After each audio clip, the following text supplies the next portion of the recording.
به نام خدا و سلام خدمت شما بینندگان عزیز. ساعت مطالعه امروز رو آغاز میکنیم. در ابتدا لازم میدونم که ایام سوگواری سید سالار شهیدان رو هم خدمت شما تسلیت بگم.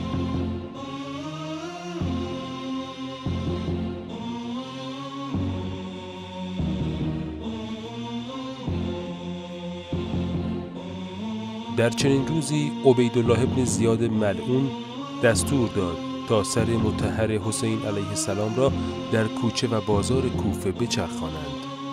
مردمی که یک عمر ریزخوار سفره امیرالمؤمنین علیه السلام بودند، اینک به تماشای سر بریده پسرش نشستند.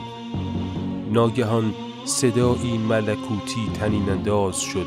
همگان در بهت و تعجب که این چه صدایی است که هوش از سر کوفیان برده. معجزه‌ای دیگر از خاندان پیامبر بر همگان ظاهر می شود و خداوند حجت را برای کوفیان اتمام می کند. معجزه‌ای که از سر مطهر امام حسین علیه السلام نمایان شد چه بود و زید بن ارقم صحابی پیامبر درباره آن چه گفت؟ جواب این سوال رو در کتاب ارشاد شیخ مفید میتونید پیدا کنید.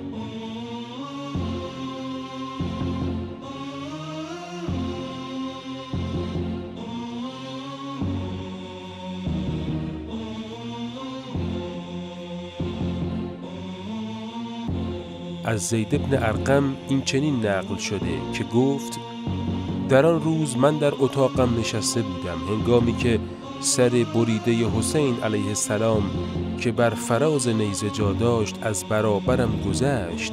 شنیدم آیه سوره کهف را قرائت می‌فرمود: آیا خیال کرده که پیش آمد یاران کهف و رقیم از نشانه‌های ما شگفت‌آورتر است؟